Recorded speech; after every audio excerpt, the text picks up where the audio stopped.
Daddy's Girls and the Gothic Fiction of Maternity. In the beginning was what? Perhaps in the beginning there was a curious room, a room like this one, crammed with wonders, and now the room and all it contains are forbidden you, although it was made just for you, had been prepared for you since time began, and you will spend all your life trying to remember it. Angela Carter, Alice in Prague, or The Curious Room. Transgressive feminism might be said to have foregrounded the concerns of daughters over mothers. Ashley Toucher, Against Transgression. Looking for Mother. Gothic writing returns again and again to the image of the dead mother's body. If the maternal body is a primal scene of transgression in a French Gothic tradition that can be mapped from Sade to Bataille, a maternal spectral presence has haunted Gothic writing by women from Radcliffe to Margaret Atwood. This displacement of the mother resonates with Luce Irigary's conspicuously Gothic suggestion that culture is founded on symbolic matricide. Challenging Freud's thesis that Western cultural and social formations lie in an act of an ancient parricide, Irigary locates their foundations in a more archaic murder, that of the mother, necessitated by the establishment of a certain order of the polis. The maternal relation becomes a mad desire because it is the dark continent par excellence. It remains in the shadows of our culture. It is its night and its hell. Patriarchal social configurations are thus founded on the silencing of the maternal body so that desire for and of the mother is forbidden by the law of the father of all fathers, fathers of families, fathers of nations, religious fathers, profession fathers, doctor fathers, lover fathers, etc. Symbolic matricide in turn becomes the precondition of meaning. The mother, writes Ashley Toucher in her reading of Irigaray, has to be killed off to allow the dream of language. The death of the mother begets writing. So, Gothic writing returns again and again and again to the image of the dead mother's body. Leslie Fiedler, for example, envisages male Gothic artistry as marked by an antagonistic relation to the maternal body. Beneath the haunted castle lies the dungeon keep, the womb from whose darkness the ego first emerged, the tomb to which it knows it must return at last. Beneath the crumbling shell of paternal authority lies the maternal blackness, imagined by the Gothic writer as a prison, a torture chamber. This thread of maternal blackness in the face of a precarious paternal authority is given form from the earliest Gothic fictions. In Walpole's The Castle of Otranto, the Gothic mother, Hippolyta, is exiled by Manfred in an attempt to secure his unlawful inheritance. He turns his incestuous attentions instead to Isabella, his pursuit of whom leads to him stabbing his daughter, Matilda. In its representation of murderous and incestuous desire, illegitimate inheritance, and aristocratic primogeniture, Walpole's novel depicts patriarchy as a Gothic structure that requires the suppression and sometimes outright sacrifice of woman.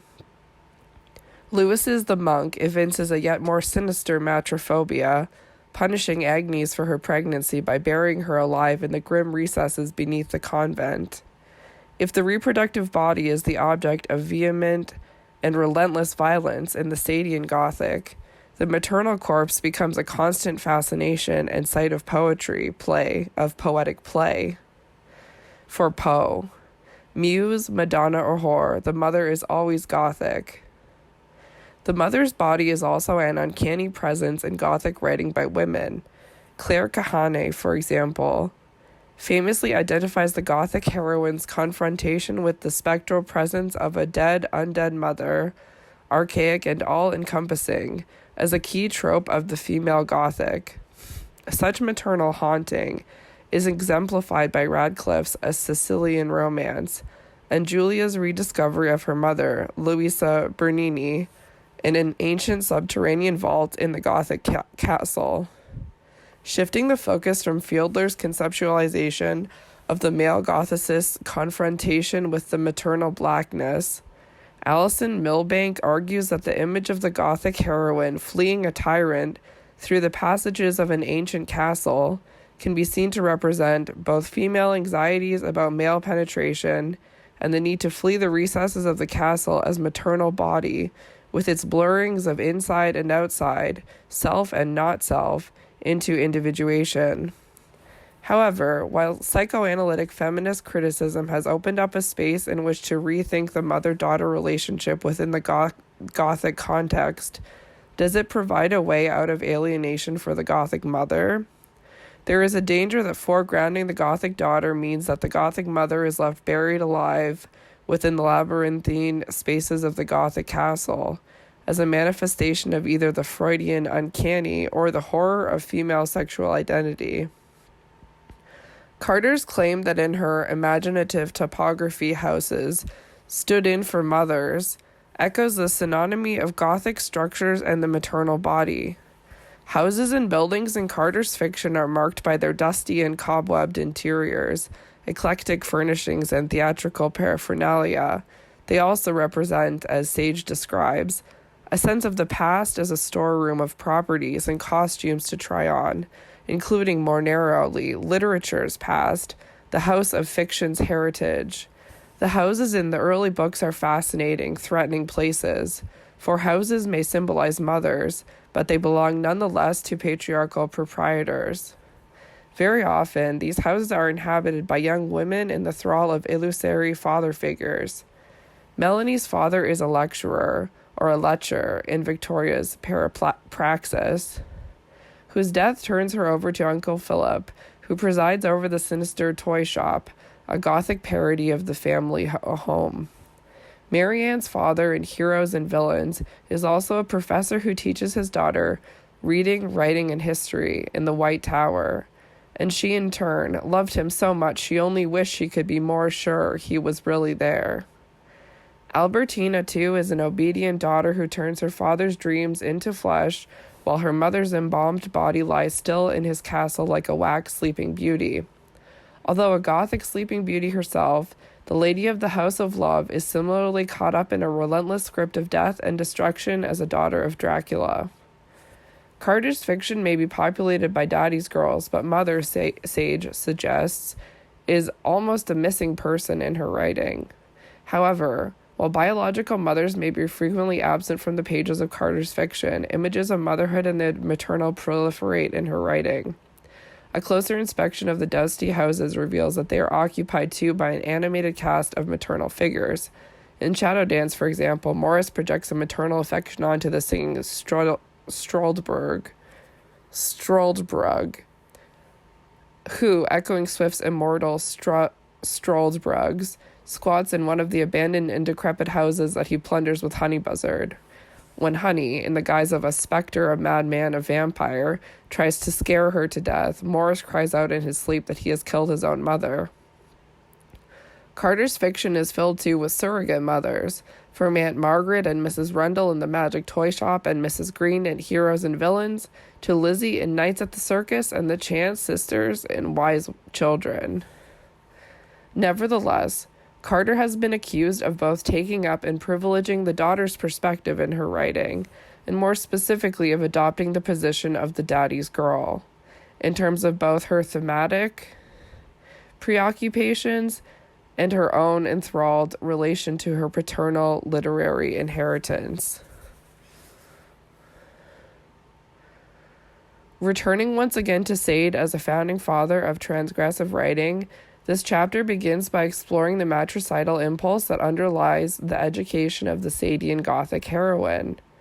Carter is clear from the beginning of the Sadian woman that the particular significance of Sade's work is its refusal to see female sexuality in relation to its reproductive function, a refusal as unusual in the late 18th century as it is now, even if today the function of women as primarily reproductive beings is under question.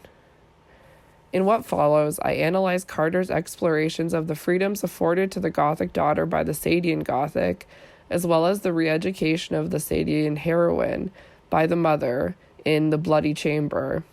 Related to this is the focus in the second half of this chapter on iconographic reinscriptions of maternal mythologies in both decadent Gothic imaginings of female sexuality and certain strands of Anglo-American feminist discourse in The Passion of New Eve.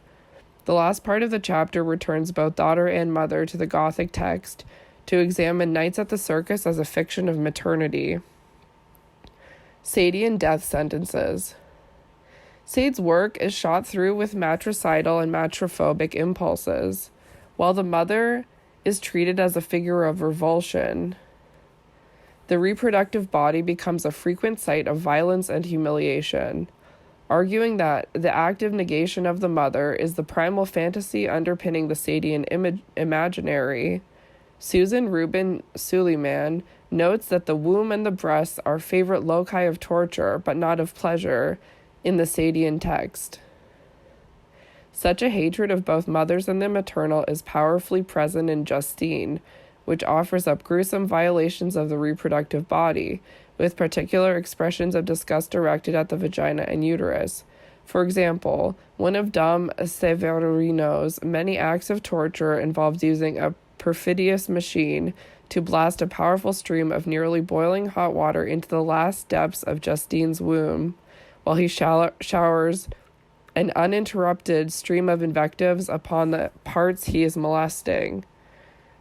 Elsewhere, the male and female buttocks are brought into view as a constant source of erotic delight, while the female genitals most often rouse derision and brutality. The effeminate boys who service the Count de Gurnand break into gales of laughter upon seeing Justine's female body. Later in the narrative, the counterfeiter Roland assaults Suzanne, one of the prisoners in his isolated castle, by opening her legs to reveal her workshop of generation, diving his fingernails inside her and rummaging about for a few minutes until his fingers are covered in blood. Surgically opened and marked, the reproductive female body is subject to various scientific operations that serve not to relieve pain and injury, but rather to inflict them. Scientific and technological inquiry work time and time again to assuage an anxiety about the generative power of the female body. It is not, however, just the male libertine who finds in the mother's body a target for matrophobic violence. A ferocious disavowal of the mother is also vital for those women who seek to escape a life of illimitable servitude in a patriarchal social structure that offers only the positions of wife or whore. As Kathy Acker remarks, no wonder that the women who want more than subservience to men who want their freedom hate their mothers. In de Sade's texts, mothers are prudes, haters of their own bodies, and religious fanatics, for they are obedient to the tenets of a patriarchal society. The daughter who does not reject her mother interiorizes prison. Freedom from the strictures of social and familial subservience, however, does not simply require a rejection of the mother as a cultural role, but also a violent repudiation of the maternal body. In order to be free, as contingent as that freedom might be, the Sadian daughter must interiorize another prison and become the father's daughter. In Sade's Eugenie de Franval, a father and daughter plot to murder Madame de Franval, the wife and mother who prohibits their incestuous desire. Removed from her mother at birth and educated under her father's supervision, Eugenie is tutored in the arts and sciences and instructed in fencing, dancing, riding, and music. She is also seduced by his amorous and sexual advances and educated into her role as his lover, an education that involves having her head filled with far more hatred and jealousy than with the kind of deference and respect she should have felt for such a mother. Her 14th birthday marks the consummation of the father's crime. Dressing his daughter like a doll in the style of those virgins who in olden times were dedicated to the service of the temple of Venus, the father restages the bedding of Sleeping Beauty. But here the Sadian ingenue is a willing victim of her father's desire. This crime of love is founded more explicitly on the sacrifice of the mother, on whose pitiful corpse the father and daughter will consummate their crimes. The prospect of the mother's dead body is thus positioned as the site for the conspiracy between father and daughter.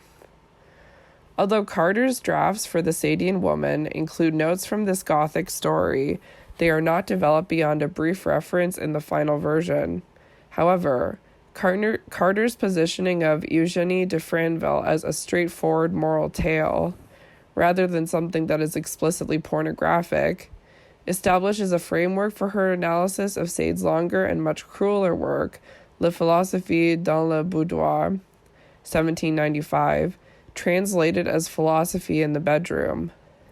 Primarily a detailed account of the erotic education of a Sadian heroine, Philosophy in the Bedroom provides the focus for the fourth chapter of The Sadian Woman, The School of Love, the Education of a Female Oedipus. This is a text that positions itself firmly, if ambivalently, in the female space of the boudoir, mistranslated as bedroom in the English edition, and, as Jane Gallup suggests, makes a specific address to women about liberation. Although Philosophy in the Bedroom does not share the same narrative structure as Justine and Juliet, its themes of sex, death, and cruelty remain quintessentially Gothic. Comprised of 7 dramatic dialogues, the text has at its core a violent hatred of the mother that culminates in the spectacle of a deathly, sexual attack on her body. The matricidal daughter whose education structures the text action is Eugénie de Mistéville, a 15-year-old virgin more beautiful than love itself. Positioned quite explicitly as a daddy's girl from the first dialogue, she is introduced as the daughter of a father who is as libertine as his wife is pious. Eugénie's education takes place at the hands of the wicked Dalmansay, the lubricious Madame de Saint-Ange and her brother, the Chevalier de Mirval. They are joined at a later point by the gardener Augustine and Dalmansay's valet. In this pedagogy of sexual debauchery, the 3 libertines initiate Eugénie into the arts of sodomy, masturbation, and various contraceptive methods through a mixture of orgy, tutoring, and philosophical sermon. The boudoir thus becomes a Gothic inversion of the Garden of Eden, where no sexual knowledge is forbidden and where destruction, like creation, is one of nature's mandates.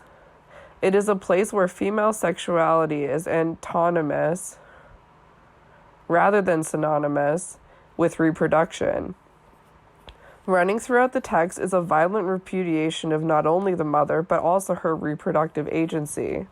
For Dalmansay, procreation is exclusively the domain of the father because, uniquely formed of our sire's blood, we owe absolutely nothing to our mothers. Saint-Ange gives voice to another expression of non-reproductive sexuality. At the heart of her educational treatise on sexual freedom is a denigration of the reproductive body and refusal of pregnancy. Thus, she urges Eugénie to be the implacable enemy of this wearisome child-getting, and advocates freedom from the reproductive body as the only path to women's sexual and social emancipation. In her recommendation of sodomy, abortion, and lesbian desire, Madame de Saint-Ange serves as a Gothic double to Madame de Mistéville, Eugénie's mother. No angel, though, her name mocks the maternal ideal that the other embodies. It is not an infanticidal urge that drives Eugénie. Rather, the most certain impulse of her heart is a matricidal one. When asked by Dalmansay if she has ever wished the death of anyone, she replies, "Yes, there is every day before my eyes an abominable creature I have long wished to see in her grave. I abhor her, I detest her, 1,000 causes justify my hate. I've got to have her life at no matter what the cost." The denunciations of the mother which intersperse the group's orgiastic activities culminate in the horrific assault against Eugénie's mother, the ferocious victimization of whom provides the focus for the 7th and final act of Philosophy in the Bedroom.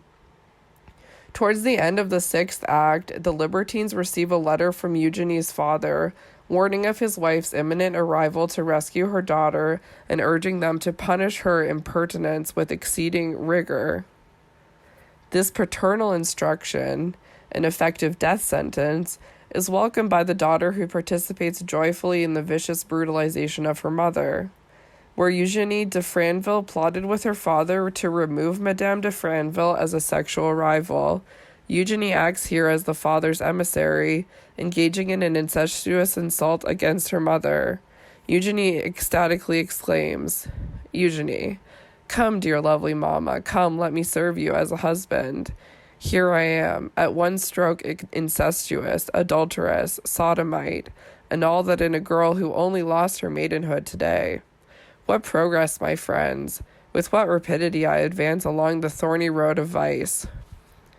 A vengeful sleeping beauty, the exemplary father's daughter, she perpetrates and perpetuates the father's crimes on the mother's body, which is already heavily scarred by her husband's violence.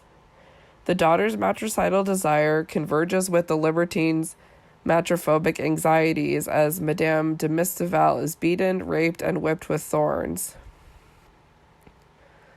While each of the libertines has ideas about a suitable sentence for the mother as an embodiment of virtue and prohibition, Dalmasse commands his syphilitic valet Lapierre to rape her and inject his poison into each of the 2 natural conduits that ornament this dear and amiable lady. His vicious pronouncement, then, transforms the pious mother into a syphilitic whore.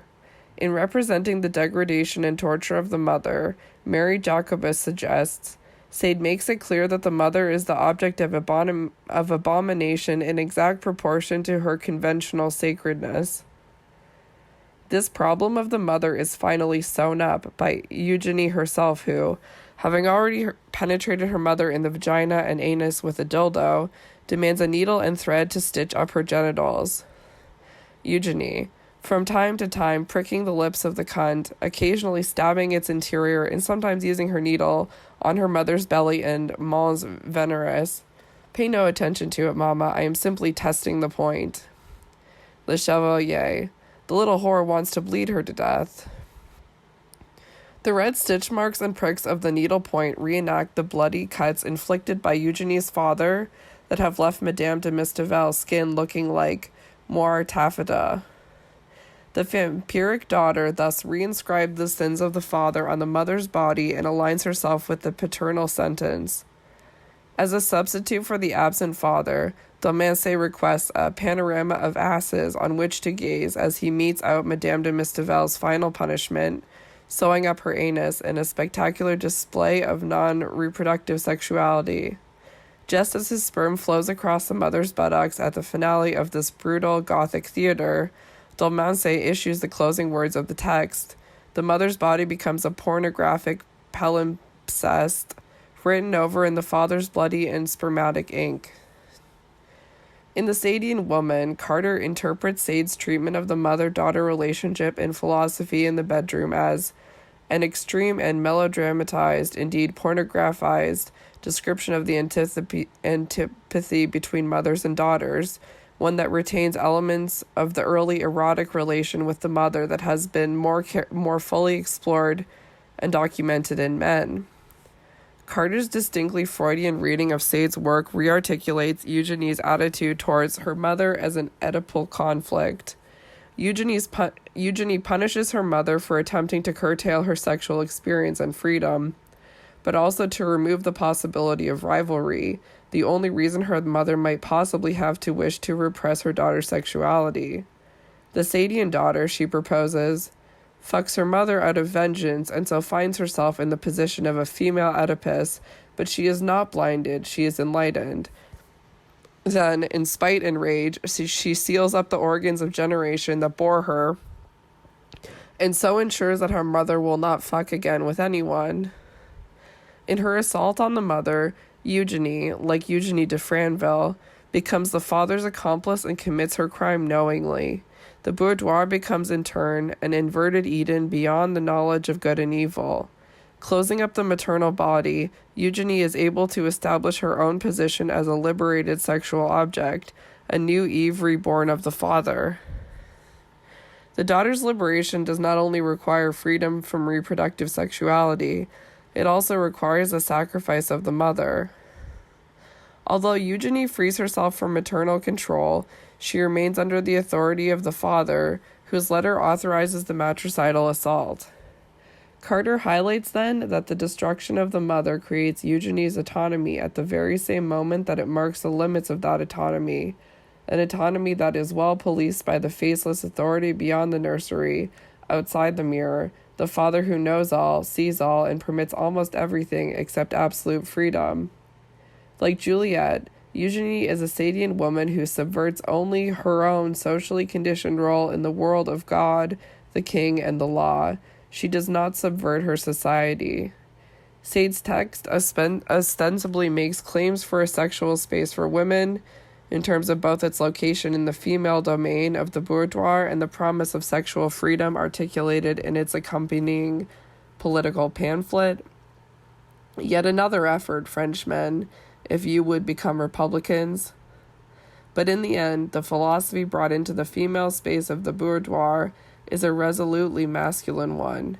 Its script belongs once again to the male libertine.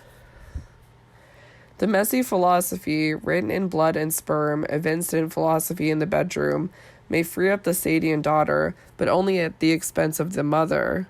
In her analysis of matrophobic sexual politics in Sade's work, Jacobus calls attention to the ways in which Sadian pleasure involves a discursive elaboration of pain that takes the female and often the maternal body as its text.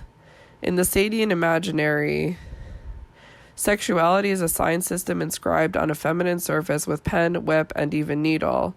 The phobic object of Sade's libertine imaginary is the interior of the reproductive body that forever threatens to elude his legible system. Thus, while Philosophy in the Bedroom would seem to grant the libertine daughter a degree of sexual autonomy and freedom, Eugenie's violation of the maternal body not only closes down reproductive sexuality, but also effaces sexual difference and makes female sexuality invisible. Here, as elsewhere in the Sadian opus, Cachet Lacan, as Roland Barthes highlights, becomes synonymous with the broader Sadian impulse, Cachet la femme. In spite of its promise of sexual freedom for the Sadian daughter, Philosophy in the Bedroom offers an extremely ambivalent view of female sexuality in which the female body becomes a whole in representation, or in Irigaray terms, a nothing to see, that has to be excluded, rejected from such a scene of representation.